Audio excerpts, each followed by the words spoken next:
அகஜானன பத்மார்க்கம் கஜானன மகர்நிஷம் அநேகதந்தம் பக்தானம் ஏகதந்தம் உபாஸ்மஹே. இந்த குரு பெயர்ச்சி ரிஷபராசிக்காரர்களுக்கு எப்படி இருக்குன்னு பார்க்கலாமா?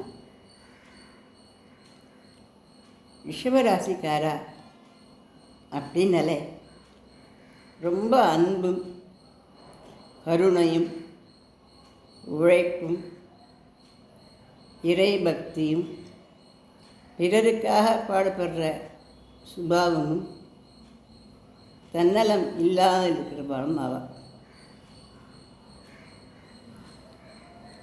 இப்பேற்பட்டவளை போன 1.5 வருஷம் ரொம்ப சோதனையாக்கிடுது. ஒருவேளை நம்ம அப்படிலாம் இருக்கவே கூடாதோ அப்படின்னு அவள் வருத்தப்படும் அளவுக்கு அவள் வாழ்க்கையில் கஷ்டப்பட்டுட்டா பாவம்.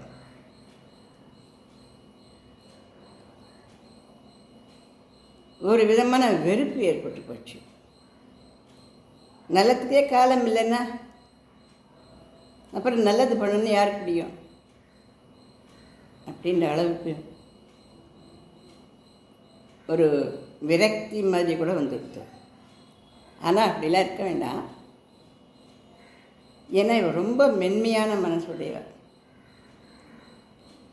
ஒரு பூனையோ நாயோ ரோடு அடிபட்டு கிடந்தால் கூட அதை அக்கறையாக தூக்கின்னு வந்து அதுக்கு வைத்தியம் பண்ணி அது எழுந்து நடந்து போகிற வரைக்கும் இவளோட மனசு நிம்மதி அடையாது. அந்த மாதிரி அன்புடையவா. பிராணிகள்கிட்டே அப்படின்னா கணவன் அண்ணா மனைவிக்கிட்டேயும், மனைவி அண்ணா கணவன்கிட்டையும், அம்மா அப்பாவனா குழந்தைகிட்டையும் எவ்வளோ பாசமாக இருப்பா. தனக்குன்னு வாழாதவாவா. தன்னோட குழந்தை குழந்தை குழந்தை, கணவன் கணவன், மனைவி மனைவி, அவளுக்கோசரமே வாழவா. வச்ச பாரம் தூக்கின்னு வந்தவா. வச்ச பாரம் அப்படின்னு என்ன, எவ்வளோ பெரிய கஷ்டங்களையும் மற்றவளுக்கோசரம் சமாளிச்சுக்கிறவா. இப்படிப்பட்ட உலகத்தில் கிடைக்கிறது அபூர்வம். ஆனால் அப்படிப்பட்டவாளுக்கு பாராட்டும் பத்திரமும் கொடுக்காட்டாலும் நல்லா கஷ்டப்படுத்தியாச்சு. யாராக இருந்தாலும் அது அவளோட போகிறத காலம் அப்படின்னு தான் நம்ம சொல்லணும். போனது போட்டோம். இனிமேல் எப்படி இருக்க போகிறது அப்படின்னா, இனிமேல் எல்லாம் நல்லா இருக்க போகிறது. அதுக்கு காரணம் என்னென்னா இந்த குரு பயிற்சி. இந்த குரு பயிற்சி அவளுக்கு என்ன தரும் அப்படின்னாக்கா, உடைந்து போன நெஞ்சை ஒட்ட வைக்க அவள் வருவாளா அப்படின்னு கேட்குறோம் இல்லையா? உடஞ்சி போன சமாச்சாரங்கள்லாம் ஒட்ட வைக்கிறதுக்கு தான் வருது இந்த குரு பயிற்சி அவளுக்கு. இனிமேல் மனம் உடஞ்சி போக வேண்டிய அவசியம் இல்லை.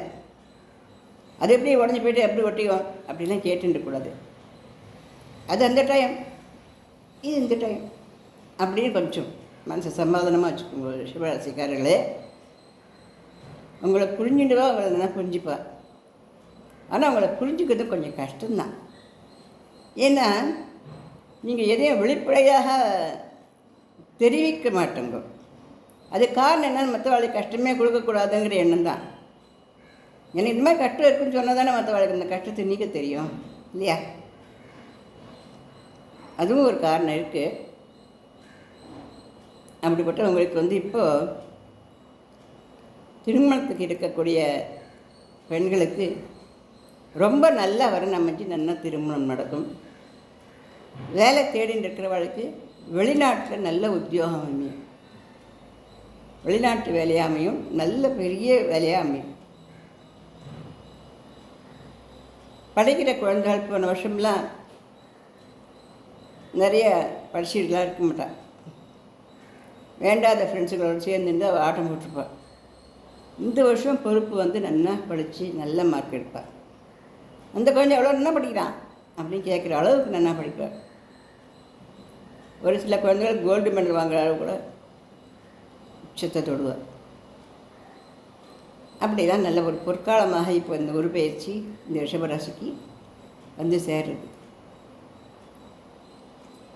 குழந்தை வந்து வயிற்றில் வந்து கலங்கி போய் நிறைய ரிஷபராசி பெண்கள் ரொம்ப துக்கக்கடலில் இருக்கா. இதில் என்னென்னா குழந்தைய பிறக்கலை அப்படின்னா அது ஒரு பெருந்துக்கம், வந்து அழியதுன்னா அதுக்கு மேலே அது பெருந்துக்கம். எவ்வளோதான் கஷ்டப்பட்டு சமாளிச்சுருப்பா பாவம்.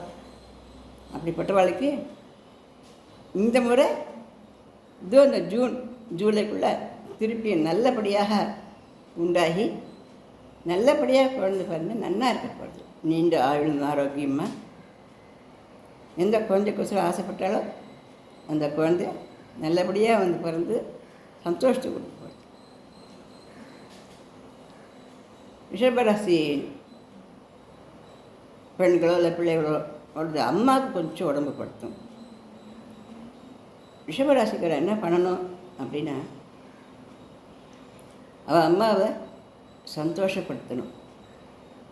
நல்ல பெரிய ஹோட்டலுக்கு அழைச்சின்னு போய் அம்மாவுக்கு என்ன பிடிக்கிறதோ அதை வாங்கி தரணும்.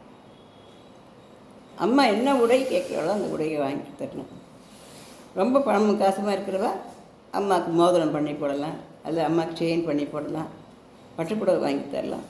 இந்த மாதிரி அம்மாவுக்கு செய்கிறது மூலமாக இவர்களுடைய வாழ்க்கையில் நல்ல பெரிய உத்தியோகம், நல்ல இடத்துல திருமணம், நல்ல ஆளும் ஆரோக்கியம் உடைய நல்ல குழந்தை பாக்கியம், கணவன் மனைவி ஒற்றுமை, இதெல்லாம் பரிசாக கிடைக்கப்படுது.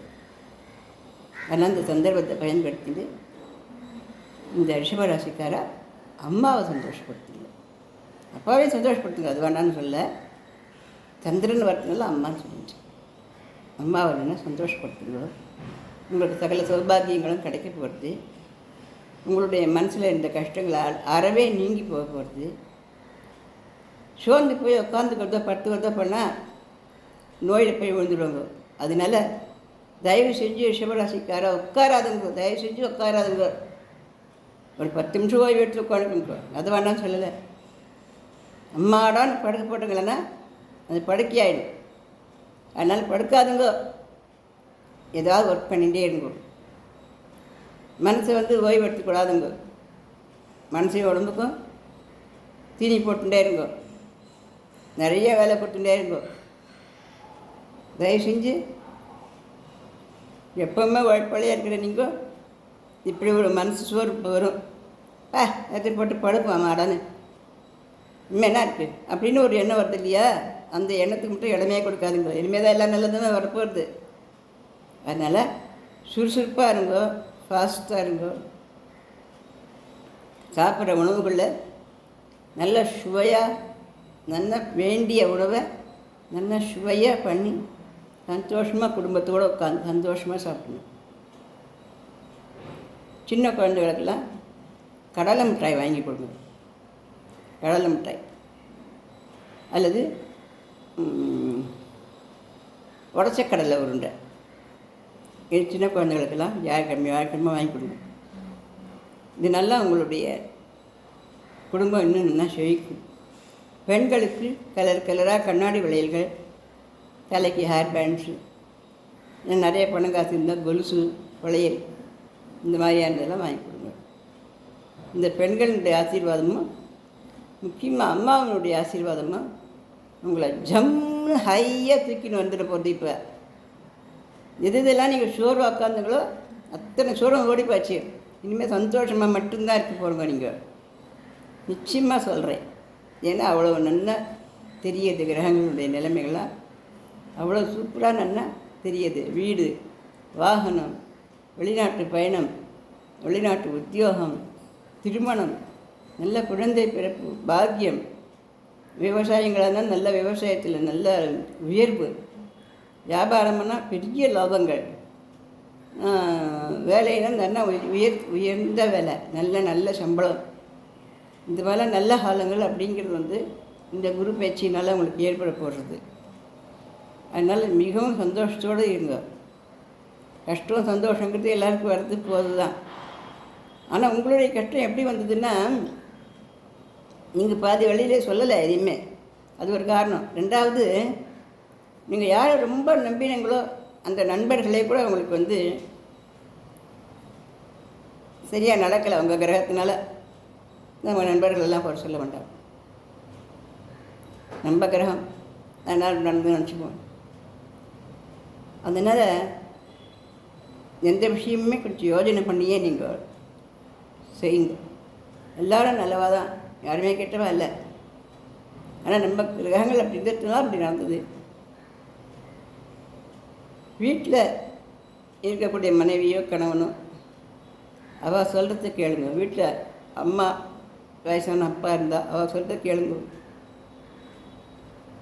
ரிஷபராசியில் குழந்தைகள் இருந்தால் அந்த குழந்தைகள் என்ன சொல்கிறா, அவள் என்ன விரும்புகிறாங்கிறது யோஜனை பண்ணி அவளுக்கு செஞ்சு கொடுங்க. முக்கியமாக பெண் குழந்தைகளுக்கு நிறைய வளையல் ரிப்பன்கள்லாம் வாங்கி கொடுங்க. நீங்களும் அத்தனால வந்து சோர்வாக இருந்திருப்பீங்க. பழப்பழன்னு உடுத்துருவா. நீங்கள் நல்லா ட்ரெஸ் பண்ணுறவா, நீட்டாக இருக்கிறவா, கலகலான்னு இருக்கிறவா, சந்தோஷமாக இருக்கிறவா, எல்லோரும் உற்சாகப்படுத்தி நீங்களும் உற்சாகமாக இருக்கிறவா. இப்படிப்பட்டவா போன 1.5 வருஷமாக என்ன ஆகிட்டீங்க, டல் ஆகிட்டீங்க. அப்படிலாம் இருக்க வேண்டாம். திருப்பி நல்லா ஜம்முன்னு ஏந்துக்கோங்க, நல்ல உடைகளை ஒட்டிக்கோங்க, நல்லா சாப்பிடுங்க. கொஞ்ச நாள் நைட் மட்டும் தூங்கிக்கோங்க, மதியம்லாம் தூங்காதுங்க. நல்லா வாக்கிங் போங்க, என்ன மனசு சந்தோஷமாக வச்சுக்கோங்க. பகவானுடைய அனுகிரகத்தினால ரிஷபராசிக்காரா ஓஹோஹோன்னு பிரமாதமாக இருக்கக்கூடிய காலம் இப்போது வந்துட்டதுனால சந்தோஷமாக இருக்கும்.